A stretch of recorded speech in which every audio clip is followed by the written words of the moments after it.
नमस्कार। मैं डॉक्टर अतुल मिश्रा। आज हम लोग बातचीत करने जा रहे हैं मूल्य क्या होता है। बहुत समय से हम लोगों ने सुना होगा, बार बार लोग कहते हैं कि मूल्यों में गिरावट आ रही है, या कुछ लोग कहते हैं कि अब वो पुराने मूल्य ने रहे नहीं हैं, और फिर कहते हैं भाई हमें मूल्यवान होना चाहिए। बहुत बड़े महान फिलोसफर्स, बहुत बड़े प्रेरणा स्रोत वाले कहते हैं हमें मूल्यों के साथ बने रहना चाहिए। लेकिन एक सवाल पैदा होता है कि मूल्य क्या होता है। क्या कभी आपने सोचा है? चलिए आप बताइए, 1-2 सेकंड का टाइम दे रहा हूं मैं कि मूल्य क्या है। सोचिए परिभाषा। ठीक है, आपने 3-4 बिंदु आ रहे होंगे।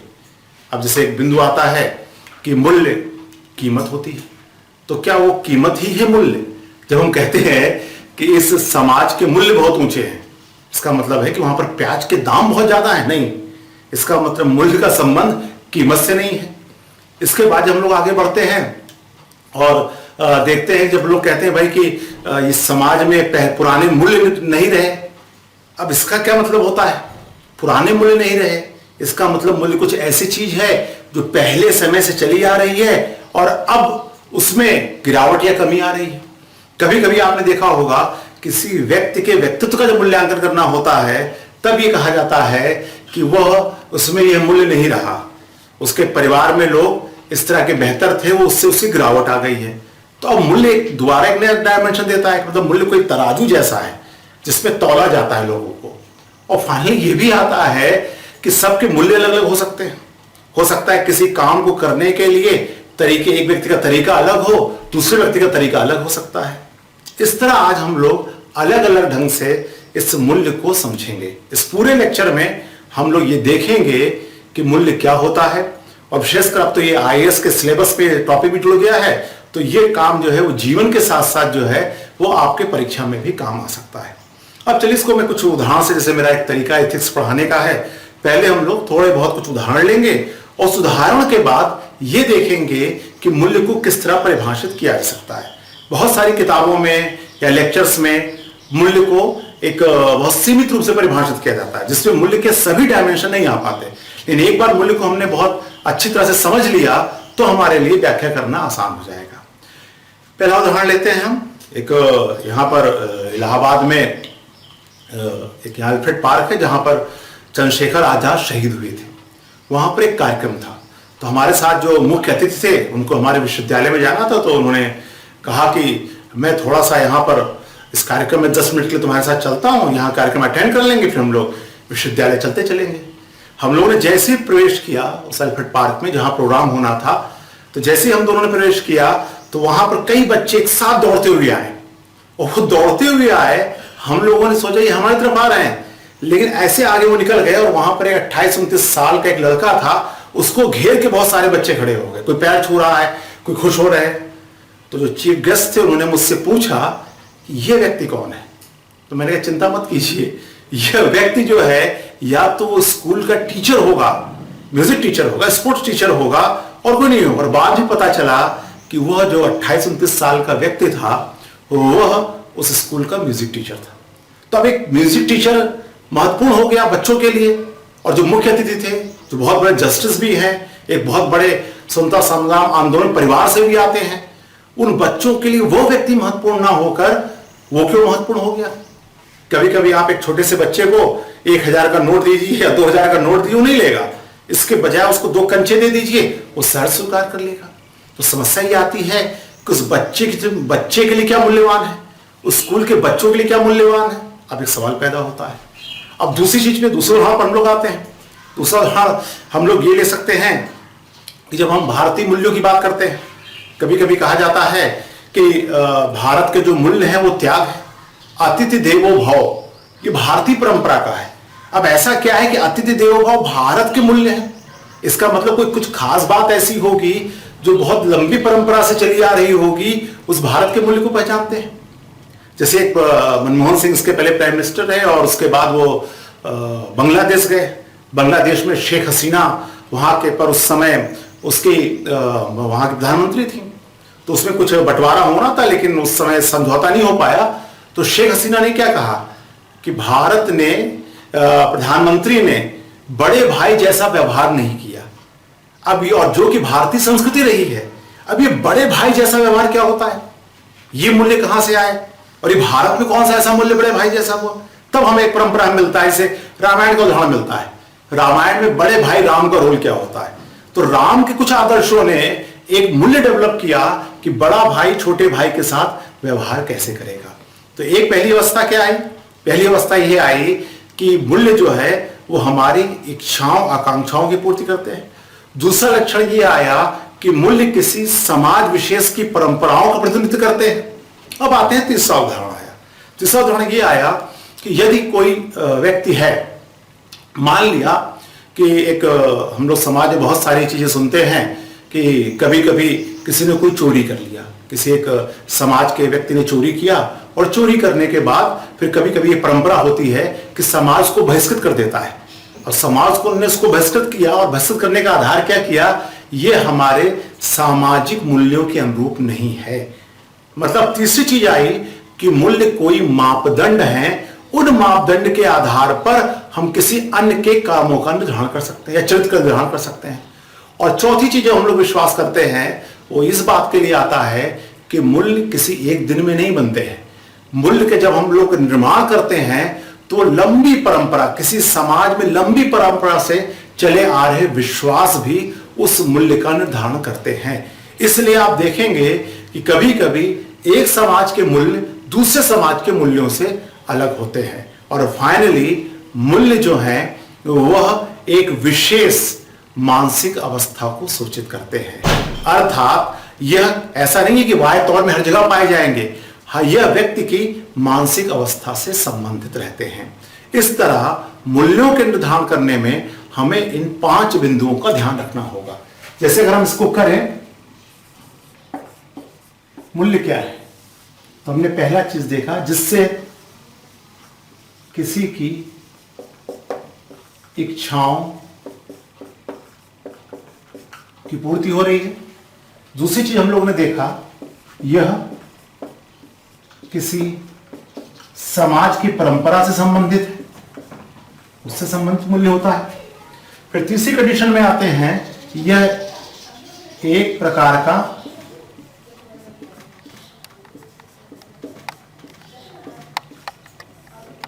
मापदंड है। चौथा, यह किसी समाज के लंबे विश्वास पर आधारित है।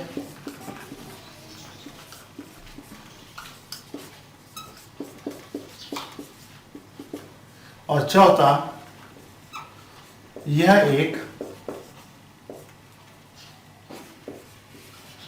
एक मानसिक अवस्था से जुड़ा हुआ है। इस तरह हम लोग इसके 5 बिंदुओं को देख सकते हैं। इन 5 बिंदुओं के आधार पर हमें मूल्य का निर्धारण होता है उसमें। अब अगले इसके ट्रेंड में आते हैं इसको समझने के लिए। जैसे एक उदाहरण है, मुझे लगता है कि ये मैंने किसी किताब में पढ़ा था, और उस किताब से हमने ये निर्धारित किया कि मूल्य को समझाने के लिए अच्छा उदाहरण हो सकता है। एक बार एक शराबियों के बीच एक व्यक्ति जाता है और उस बात पे लेक्चर देने वाला था कि कैसे हम शराब को छुड़वा सकते हैं और ये हमारे लिए हानिकारक है। उसने 2 जार की बोतलें रखी, और बोतल रखने के बाद एक में सादा पानी रखा, एक में शराब रखी, और उसने जैसे ही शराब में केचुए को डाला, केचुए के टुकड़े टुकड़े हो गए, और उसने जब पानी के जार में डाला तो केचुआ सही सलामत रहा। तो उन्होंने शराबियों से पूछा कि इससे तुमने क्या समझा। एक शराबी कहा कि थैंक्सफुल है हम आपके कि आपने आके हमें बता दिया, अभी तक हमें ये नहीं पता था कि शराब पीने से पेट के कीड़े भी मर जाएंगे, अब हम ज्यादा प्रयास करेंगे। इसका मतलब क्या हुआ कि मूल्य एक मानसिक अवस्था आती है। एक चीज किसी एक व्यक्ति के लिए मूल्यवान हो सकती है तो ये व्यक्ति दूसरे के लिए मूल्यवान हो सकती है वही चीज, लेकिन इसका अर्थ ये नहीं है कि हर व्यक्ति जो चाहे जैसा काम करे। इसके लिए समाज की परंपराओं को जानना जरूरी रहता है। इसलिए जब कभी नैतिकता हम लोग विस्तार से आगे बातचीत करने वाले हैं, तो जब लोग नैतिकता पे बातचीत करते हैं तो ये माना जाता है कि नैतिकता समाज सापेक्ष होती है और नैतिक मूल्य जब बनते हैं और जिन इनको बनाया जाता है, लंबी परंपरा रहती है। क्यों? क्योंकि इससे हमारा विकास होता है। तो उन मूल्यों को महत्वपूर्ण माना जाता है जिन मूल्यों का पालन करने से किसी समाज और व्यक्ति का अधिक भला हो रहा है। इसी तरह, और मूल्य हमेशा कभी स्थिर नहीं रहेंगे, मूल्यों में बदलाव होगा, लेकिन हर मूल्य के साथ शर्त क्या होगी, जिन्हें हम इथिकल मूल्य कहेंगे। और शर्त यह रहेगी कि किसी न किसी रूप में वह विकास में सहायक होते हैं। जैसे कभी कभी ये अंतर एक छोटे व्यक्ति के तौर पे आता है। जैसे दो व्यक्ति एक ही चीज को देखने के बाद ग्रहण करते हैं। मान लो किसी के घर में कोई पिता शराबी था, मान लो बहुत शराब पीता था, तो कभी कभी उसमें दो तरह के मूल्य देखेंगे। एक बच्चा इसलिए शराब पीना सीख जाता है, यार मेरे पिता शराब पीते तो मैं भी शराब पीऊंगा। लेकिन दूसरा व्यक्ति क्या कहता है, दूसरा बच्चा क्या कह रहा है कि मैंने शराब पीने की दुर्गति देखी है, इसलिए मैं शराब नहीं पीऊंगा। वस्तु एक ही है, लेकिन मूल्य सबने अपनी आवश्यकता के अनुसार ग्रहण किया। तो ये व्यक्ति के आधार पर मूल्य बदल सकते हैं, कभी कभी पूरे समाज के आधार पर मूल्य बदलते हैं। कभी कभी जब भारतीय मूल्यों की बात आती है तो हम कहते हैं कि भारतीय मूल्य त्याग का रहता है, अहिंसा का रहता है। जैसे मैं कभी उदाहरण देता हूं कि अगर पुलकेशिन द्वितीय और हर्षवर्धन का युद्ध हुआ और पुलकेशिन द्वितीय ने हर्षवर्धन को हरा दिया, तो भारतीय मूल्य क्या था कि हराने के बाद ऐसा नहीं हुआ कि वहां पर हारे लोगों का कत्लेआम शुरू हो गया, ऐसा नहीं हुआ कि वहां महिलाओं के साथ अभद्रता शुरू हो गई। ये भारतीय मूल्य था कि भाई लड़ाई युद्ध हुआ, हारे, फिर अलग अलग हो गए। तो ये भारतीय मूल्य कभी कभी होता है कि एक पूरे संस्कृति को रिप्रेजेंट करता है, और कभी कभी ये महाद्वीप के अनुसार होता है। जैसे सामान्य रिसर्च हम लोगों ने देखा होगा कि जो भारतीय मूल्य होता है और पाश्चात्य मूल्य में अंतर, भारत में समग्रता में देखने का प्रयास होता है। एक छोटे बच्चे को, जब यूरोपीय बच्चे को एक जार दिखाया गया जिसमें पहाड़ का, उसमें पानी भरा था, मछलियां थी, पेड़ थे और पेड़ बनाए गए थे, कछुए बनाए गए थे। एक जब यूरोपीय बच्चे से पूछा गया, उस जार को देख के यूरोपीय बच्चों को लिखने के निबंध लिखा गया, तो उन्होंने अलग अलग करके देखा कि इसमें मछली है, इसमें कछुआ है, इसमें ऐसा है। लेकिन वही जब भारतीय या कहते एशिया के बच्चे को दिखाया जाता है, तो एशिया का बच्चा क्या पूरा टोटलिटी में ये एक पूरे समुद्र का दृश्य है। उस समुद्र के दृश्य से फिर आता है उस छोटे से कछुए या मछली पर। तो ये जो मूल्यों में अलगाव एक महाद्वीप के आधार पर भी होता रहता है। इसलिए मूल्यों का निर्धारण करते समय एक विशेष सामाजिक परिप्रेक्ष्य के आधार पर भी हो सकता है। इतनी विविधता के बावजूद ऐसा नहीं है कि आप मूल्यों को लेकर हर व्यक्ति अपने में स्वतंत्र होता है। लोगों की सफलता असफलता भी इस आधार पर तय होती है कि वो किस तरह के मूल्यों का चयन कर रहे हैं। जैसे गौतम बुद्ध से एक बार पूछा गया कि मान लीजिए आपके दो शिष्य हैं, एक शिष्य शिक्षा ग्रहण कर रहा है और शिक्षा ग्रहण करते समय उसके उद्देश्य गलत हैं, और एक शिष्य ऐसा है जो नैतिक है, वो आपसे शिक्षा ग्रहण कर रहा है। दोनों के शिक्षा ग्रहण करने में क्या फर्क आएगा? तो गौतम बुद्ध ने कहा कोई फर्क नहीं आएगा, दोनों बराबर की शिक्षा ग्रहण करेंगे। लेकिन एक फर्क तब आएगा जब दोनों का आमना सामना होगा, जिस दिन एक नैतिक और अनैतिक वाला जो ज्यादा मूल्यवान है, जिसके मूल्य समाज सापेक्ष हैं, जिसके मूल्य मानवता के अनुरूप हैं, उसकी सफलता की दर ज्यादा हो जाएगी। इसलिए मूल्य आप कुछ भी चुने, लेकिन मूल्यों के साथ हमें इस बात का जरूर ध्यान रखना पड़ेगा कि मूल्य हमेशा जब भी प्रभावी होंगे तो वो मूल्य ज्यादा सफल होंगे जो सिद्धांतों के निकट होंगे। जैसे हम लोग आसानी से एक बात को मानते हैं, अगर हमें कोई चीज बहुत ऊपर तक फेंकनी है तो हम सबको पता है कि दूर तक फेंकने के लिए 45 डिग्री का एंगल बना के आप फेंकेंगे तो दूर तक जाएगा। लेकिन हर आदमी कह सकता है मेरे फेंकने का तरीका अलग है, कभी ऊपर फेंकूंगा कभी नीचे फेंकूंगा, तो सबके काम करने का अलग तरीका है। लेकिन जो सिद्धांत 45 डिग्री के निकट पहुंचेगा उसमें संभावना ज्यादा हो जाएगी। इसलिए हम लोग जब मूल्य की बात करें तो मूल्य की बात करते समय हमें इस बात का ध्यान रखना होगा कि आपके जो सिद्धांत हैं आपके जो सिद्धांत हैं वो मूल्यों के ज्यादा निकट होंगे। जैसे कभी कभी आपने कहा होगा, जो लोग बेईमान लोग हैं, जो अक्सर एक बात का प्रचार बहुत ज्यादा करते हैं, अब दुनिया में बेईमानी तो अब लाजमी है, भ्रष्टाचार करना मजबूरी है, अब बेईमानी से लोग आगे बढ़ते हैं। वो इस बात का प्रचार क्यों करते हैं? क्योंकि उनके मूल्य बेईमानी से जुड़े हुए हैं। लेकिन जो लोग ईमानदार हैं वो क्या कहते हैं, अगर आपको आगे बढ़ना है तो आपको ईमानदारी से आगे बढ़ना चाहिए। तो मान लें दो चीज हमारे सामने आया, कोई कहता है कि बेईमानी से हम आगे बढ़ेंगे, दूसरा कहता है कि नहीं मैं ईमानदारी से मैं आगे बढ़ूंगा, लेकिन सफलता की दर किसकी ज्यादा होगी? जो ईमानदारी को मूल्य मानकर आगे बढ़ेगा। क्यों? क्योंकि ईमानदारी आगे बढ़ने में सहायक होती है, यह एक सार्वभौमिक मूल्य है। इसलिए आप मूल्य कुछ भी तय करें, लेकिन मूल्यों का निर्धारण करते समय आपको इस बात की बहुत जरूरत महसूस होगी कि आप उसको सिद्धांत के निकट ले आए। इसलिए अब हम लोग मूल्य को परिभाषित करते हैं। इच्छाओं आकांक्षाओं की पूर्ति हो गई, समाज की परंपरा भी है, एक प्रकार से मापदंड है, किसी समाज के लंबे विश्वास पर आधारित है, और यह एक मानसिक अवस्था है। जब इन चीजों का समावेश करते हैं तब जाकर हम मूल्यों को परिभाषित करने की स्थिति में आ सकते हैं। अब इस पूरी परिभाषा के आधार पर अब परिभाषा क्या बन रही है? परिभाषा ये बन रही है कि मूल्य क्या है? किसी भौतिक अवस्था या किसी मानसिक अवस्था से संबंधित ऐसे विश्वास जो किसी समाज में लंबी परंपरा के आधार पर निर्मित हुए हों और वह मापदंड के रूप में प्रयुक्त होते हैं, और अंततः यह एक मानसिक अवस्था को भी अव्यक्त करते हैं जिससे किसी व्यक्ति या समाज की इच्छाओं और आकांक्षाओं की पूर्ति होती है। और इसे आप नोट भी कर सकते हैं, और ये इस क्रम में हमारे सामने आता है। इसलिए मूल्यों की वैरायटी इसी परिभाषा के आधार बहुत ज्यादा हो जाती है। जब आप कहते हैं भाई मूल्य है, तो नकारात्मक मूल्य, सकारात्मक मूल्य। कोई व्यक्ति जब ऐसे मूल्यों को चयन करता है जो किसी समाज और व्यक्ति के विकास में सहयोग नहीं कर रहा है, उसे नकारात्मक मूल्य कह दिया गया। सकारात्मक मूल्य से कह दिया गया जो समाज की बेहतरी के लिए इस्तेमाल हो रहे हों। इसलिए मूल्यों की संख्या असंख्य हो जाती है।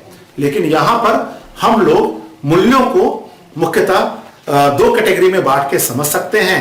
एक होता है साध्य मूल्य होता है, और एक साधन मूल्य होता है।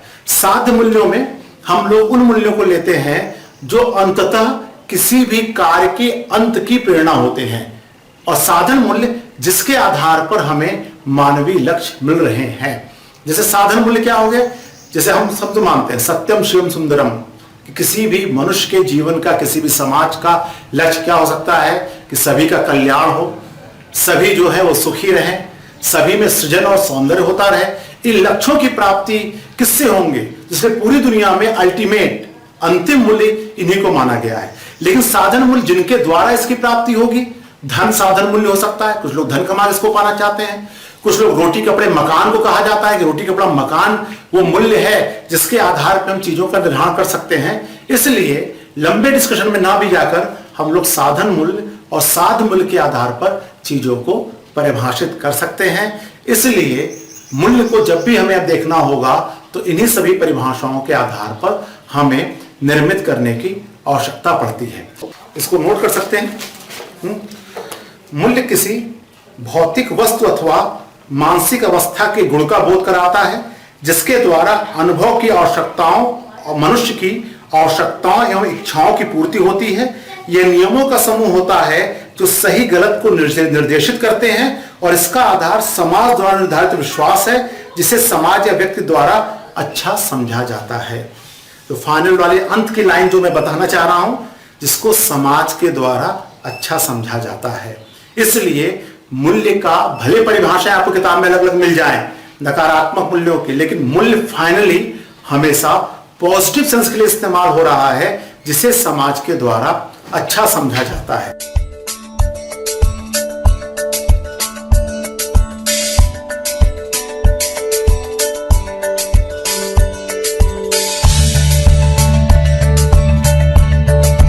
मनुष्य को उन मूल्यों की पहचान करनी होगी जिन मूल्यों के आधार पर लोग आगे बढ़ते हैं।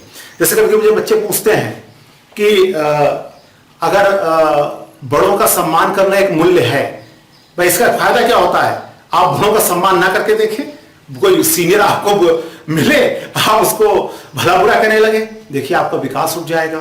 तो आपके लक्ष्य की प्राप्ति कब होगी? आपका सहज विकास कब होगा? जब हम बड़ों का आदर करते हैं। इसलिए दुनिया में जहां जहां अलग अलग सभ्यताएं बनी हैं, उन सभ्यताओं ने अपने अनुरूप मूल्यों का विकास किया है, और इन मूल्यों के विकास से ही एक हमारी दिशा तय होती है। और ये मूल्य का निर्धारण उस समाज के अनुभव भी होते हैं, और ज्यादातर मामलों में देखा गया है कि मूल्य किसी महापुरुष के आधार पर स्पष्ट किए जाते हैं। मतलब किसी विशेष सभ्यता में वहां जो महापुरुष हुआ है उसके जीवनचर्या के आधार पर मूल्यों का निर्धारण होता है। इसलिए मूल्य पढ़ाए नहीं जाते, मूल्यों का अलग अलग कहानियों किस्सों के माध्यम से इसको समझाया जाता है और अलग अलग माध्यमों से इसको स्पष्ट किया जाता है। ऐसा नहीं हो सकता कि आज हम क्लास में जाए और मूल्य आपको पढ़ा दें, आपको मूल्य समझ में आ जाएगा। इसलिए मूल्य एक लंबी परंपरा के आधार पर निर्मित होते हैं। इसीलिए जो नॉलेज की बात है, जो ज्ञान है, उसको तो कोई टीचर पढ़ा सकता है, लेकिन मूल्य को समझाया जा सकता है, मूल्य को कुछ करके दिखाया जा सकता है। इसलिए जितने भी महापुरुष हुए हैं उन सब महापुरुषों ने अब जब अपने योगदान दिया है, जैसे राष्ट्रप्रेम कहां से आया, उन्होंने बचपन में कोई कहानी सुनी। बहुत सारे लोगों के जो माता पिता हैं वो उनके लिए मूल्यवान होते हैं, उनके जो आचरण है वो आचरण के आधार पर वो कुछ अच्छे गुणों को आत्मसात करते हैं। इस तरह मूल्यों की आवश्यकता रहती है और मूल्य किसी भी दृष्टिकोण से समाज के हित में काम होते हैं। इसलिए जो प्रशासन में भी जो माना जाता है, वो प्रशासन का जो व्यक्ति होगा उसमें किस तरह के मूल्य होने चाहिए, ईमानदारी होनी चाहिए, सत्यनिष्ठा होनी चाहिए। इस तरह गुणों क्यों माना जाता है? क्योंकि इस तरह के गुण होने से वो बेहतर तरीके से निष्पक्ष भाव से प्रशासन कर लेगा। जैसे टीचर में माना जाता है कि टीचर में कौन से मूल्य होने चाहिए, तो कहते हैं भाई टीचर में पहला तो यही होना चाहिए है, उसे बच्चों से लगाव होना चाहिए, मूल्य पहला मूल्य यही माना जाता है। दूसरे मूल्य में आ सकते हैं उसको अध्ययन होना, एक अच्छा विद्यार्थी होना चाहिए। एक टीचर जब तक अच्छी तरह से पढ़ेगा नहीं, अच्छा विद्यार्थी नहीं होगा, तो वो अच्छी तरह से बच्चों को पढ़ा नहीं पाएगा। तो इस तरह जीवन के अलग अलग क्षेत्रों के आधार पर अलग अलग तरीकों के मूल्यों का निर्धारण होता है।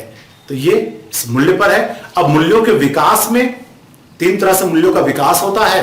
एक परिवार के द्वारा विकास होता है, एक शिक्षण संस्थाओं के द्वारा विकास होता है और एक समाज के द्वारा इसका विकास होता है। तो मूल्यों का विकास, तो इस हमारे लेक्चर के इसको हम लोग दो हिस्सों में बांटे। तो पहला अभी तक हम लोगों ने देखा कि मूल्य क्या है और एक मूल्य की एक सामान्य समझ पैदा की। अब दूसरे में हम लोग आएंगे जिसमें ये देखेंगे कि मूल्य का विकास कैसे परिवार, समाज और शिक्षण संस्थाओं के द्वारा होता है। धन्यवाद।